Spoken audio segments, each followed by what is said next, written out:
بسم الله الرحمن الرحيم ياسين والقرآن الحكيم إنك لمن المرسلين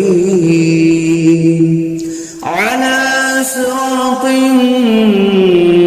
مستقيم تنزيل العزيز الرحيم لتنذر قوما ما أنذر آباؤهم فهم غافلون لقد حق القول على أكثرهم فهم لا يؤمنون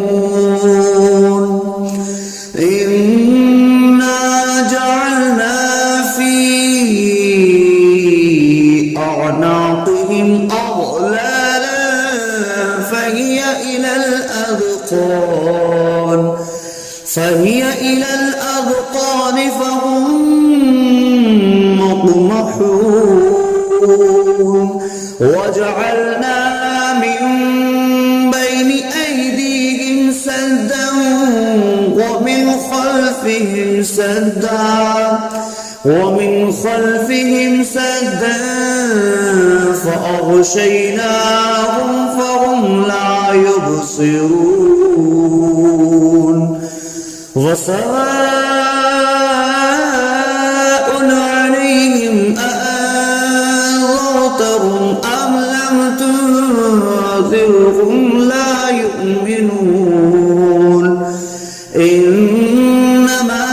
تنذر من اتبع الذكر وخشي الرحمن بالغيب فبشره بمغفرة وأجر كريم إنا نحن نحيي الموتى ونكتب ما قدموا وآثارهم وكل شيء أحصيناه في إمام مبين واضرب لهم مثلا أصحاب القرية إذ جاءها المرسلون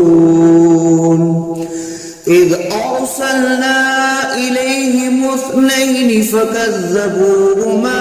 فعززنا بثالث فقالوا إنا إليكم مرسلون قالوا ما أنتم إلا بشر مثلنا وما أنزل الرحمن من شيء إن أنتم إلا تكذبون قالوا ربنا يعلم إنا إليكم لمرسلون وما علينا إلا البلاغ المبين قالوا إنا تطيرنا بكم لئن لم تنتهوا لنرجمنكم وليمسنكم منا عذاب أليم قالوا طائركم معكم أئن ذكرتم بل أنتم قوم مسرفون وجاء أقصى المدينة رجل يسعى قال يا قوم اتبعوا المرسلين اتبعوا من لا يسألكم أجرا وهم مهتدون وما لي لا أعبد الذي فطرني وإليه ترجعون أأتخذ من دونه آلهة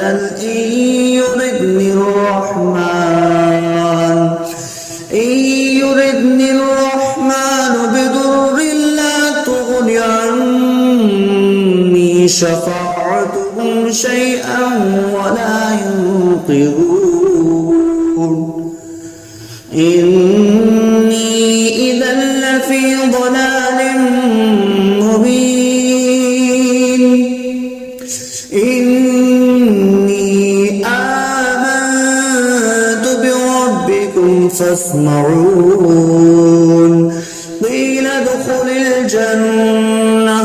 قال يا ليت قومي يعلمون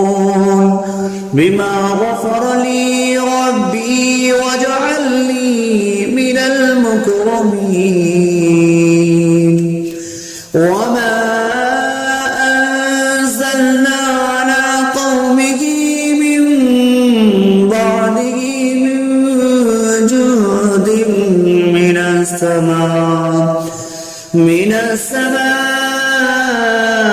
وما كنا منزلين إن كانت إلا صيحة واحدة فإذا هم خامدون يا حسرة على العباد ما يأتيهم من رسول إلا كانوا به يستهزئون ألم يروا كم أهلكنا قبلهم من القرون أنهم إليهم لا يرجعون وإن كل لما جميع لدينا محضرون وآية لهم الأرض الميتة أحييناها وأخرجنا منها حبا فمنه يأكلون وجعلنا فيها جنات من نخيل وأعناب وفجرنا فيها من العيون ليأكلوا من ثمره وما عملته أيديهم أفلا يشكرون سبحان الذي خلق الأزواج كلها مما تنبت الأرض ومن أنفسهم ومما لا يعلمون وآية لهم الليل نسلخ منه النهار فإذا هم مظلمون والشمس تجري لمستقر لها ذلك تقدير العزيز العليم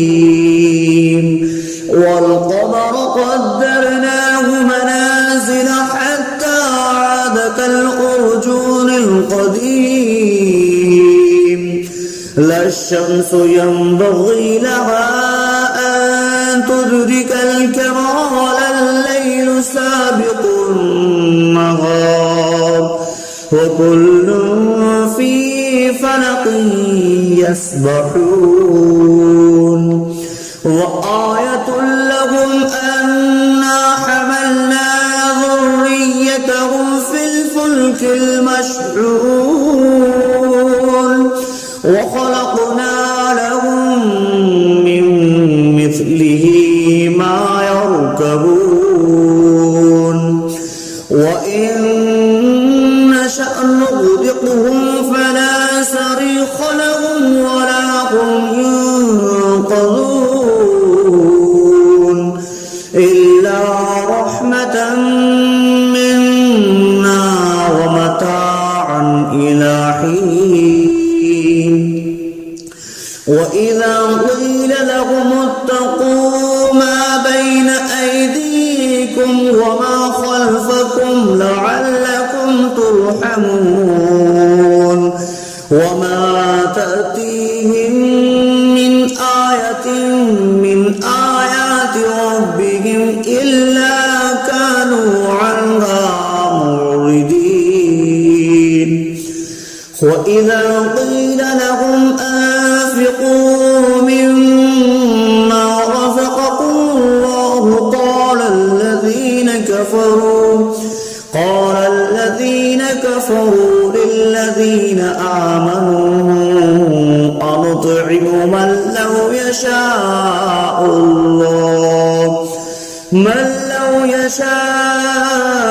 الله أطعمه إن أنتم إلا في ضلال مبين ويقولون متى هذا البعد إن كنتم صادقين ما ينظرون إلا صيحة واحدة تأخذهم وهم يخصمون فلا يستطيعون توصية ولا إلى أهلهم يرجعون ونفخ في الصور فإذا هم من الأجداث إلى ربهم ينسلون قالوا يا ويلنا من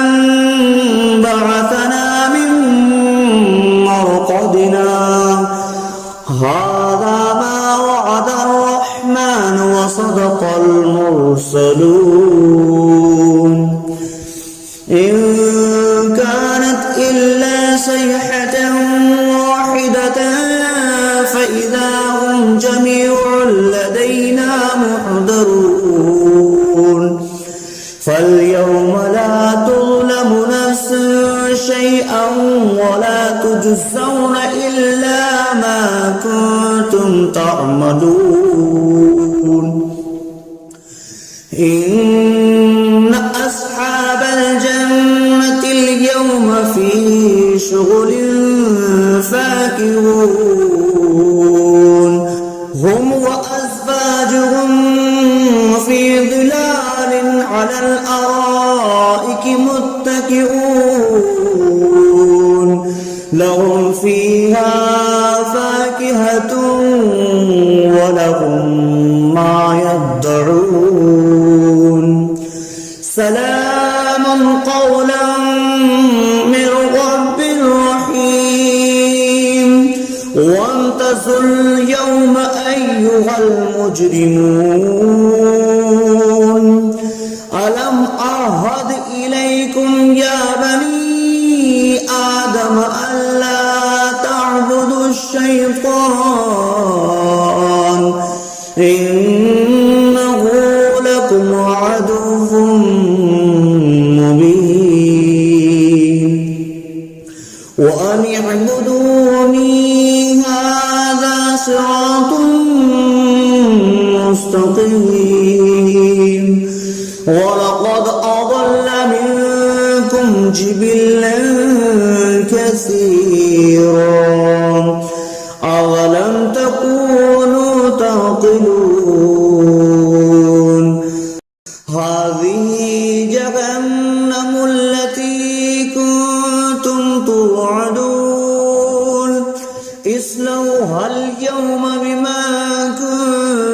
تكفرون اليوم نختم على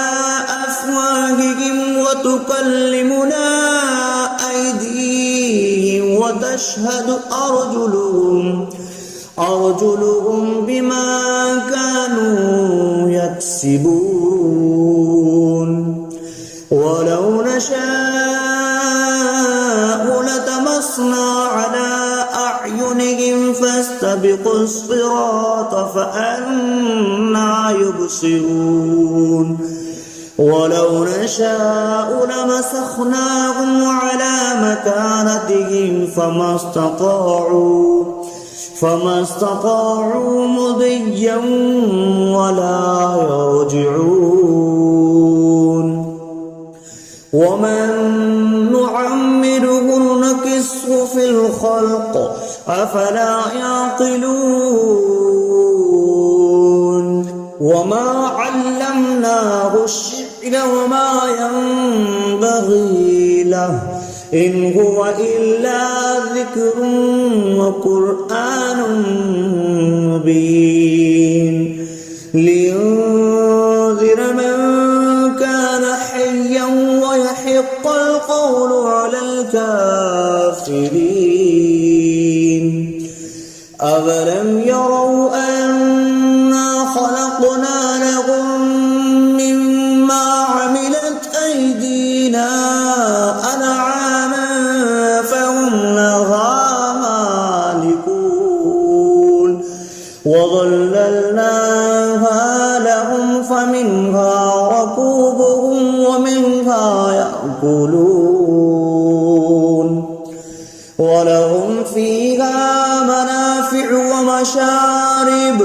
أفلا يشكرون واتخذوا من دون الله آلهة لعلهم ينصرون لا يستطيعون نصرهم وهم لهم جند محضرون فلا يحزنك قولهم إنا نعلم ما يسرون وما يعلنون أولم يرى الإنسان أنا خلقناه من نطفة فإذا هو خصيم مبين وضرب لنا مثلا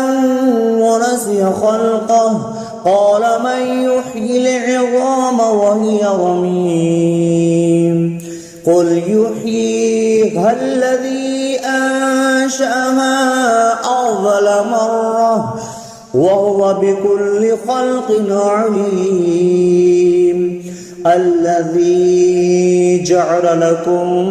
من الشجر الأخضر نارا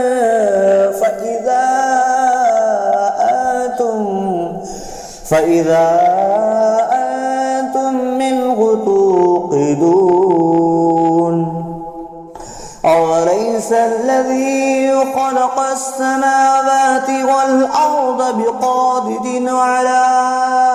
أن يخلق مثلهم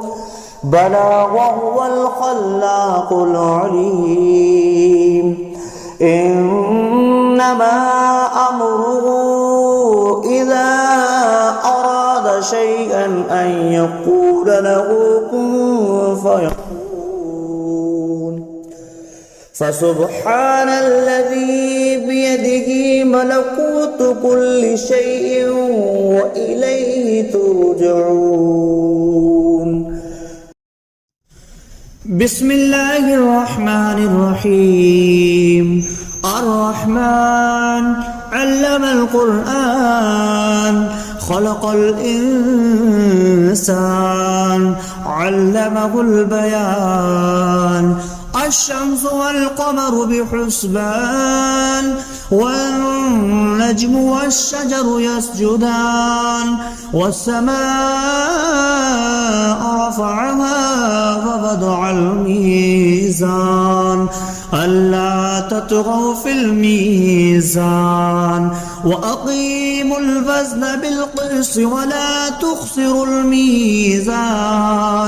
والأرض وضعها للأنام فيها فاكهة والنخل ذات الأكمام والحب ذو العصف والريحان فبأي آلاء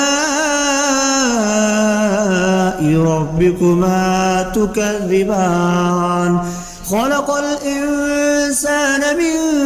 صلصال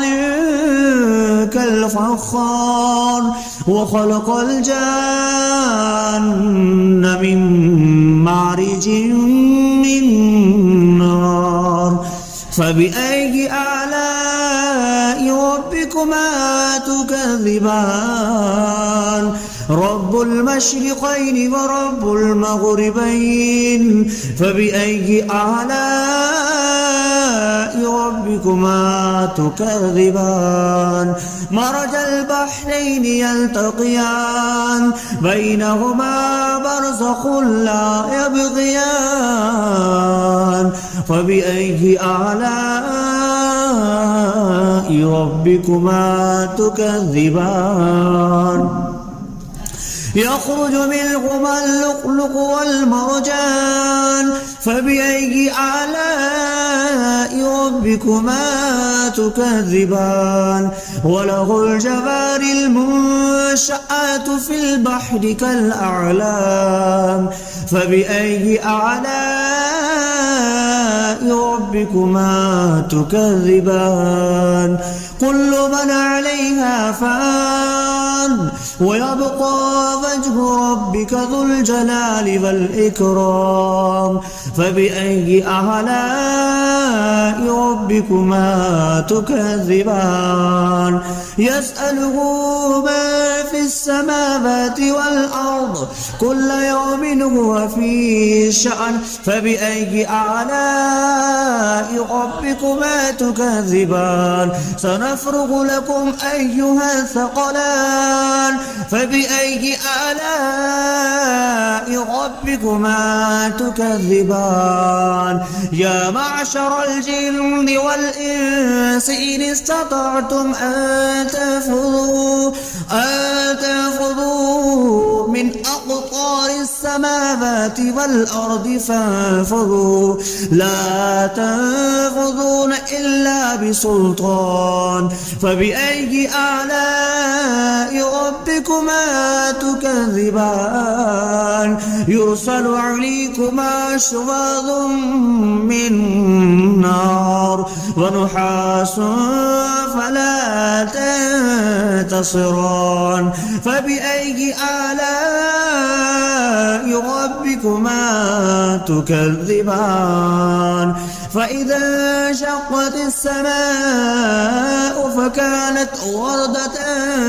كالدهان فبأي آلاء ربكما تكذبان فيومئذ لا يسأل عن ذنبه إنس ولا جان فبأي آلاء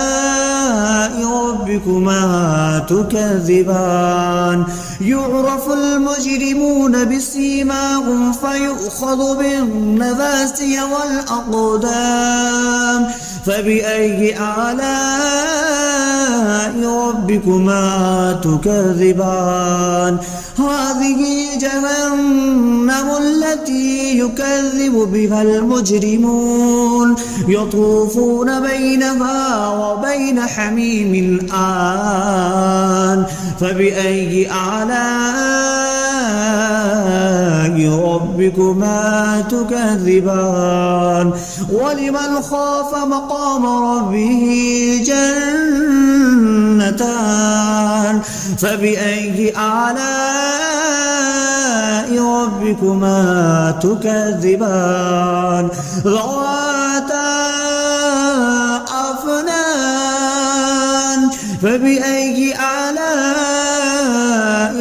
ربكما تكذبان فيهما عينان تجريان فبأي آلاء ربكما تكذبان فيهما من كل فاكهة زوجان فبأي آلاء ربكما تكذبان متكئين على فرش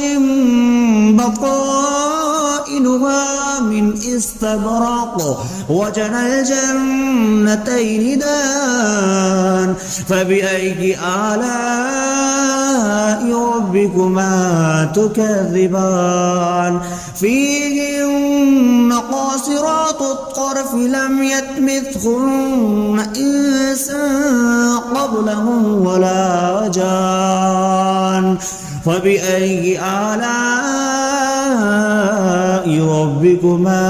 تكذبان كأنهن الياقوت والمرجان فبأي آلاء ربكما تكذبان هل جزاء الإحسان إلا الإحسان فبأي آلاء ربكما تكذبان ومن دونهما جنتان فبأي آلاء ربكما تكذبان مدهامتان فبأي آلاء ربكما تكذبان فيهما عينان نضختان فبأي آلاء ربكما تكذبان فيهما فاكهة ونخل والرمان فبأي آلاء ربكما تكذبان